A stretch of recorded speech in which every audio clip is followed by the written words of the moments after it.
everyone, this is Tim from Your Six Studios. Today in this video I'm going to show you how to sync your Android phone with other phones or devices.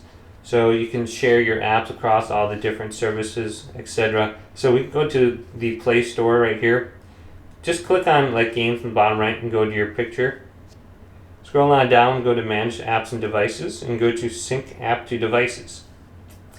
Then you can just choose your devices right here that you have. And it says apps that you install on this device will also be installed on other devices. So you can just do that, select them all. And now when you download something on this device, it's also going to download on your other phones.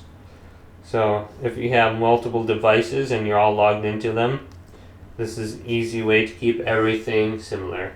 Hopefully this video did indeed help you out. If it did, leave it a big thumbs up and subscribe to my channel down below.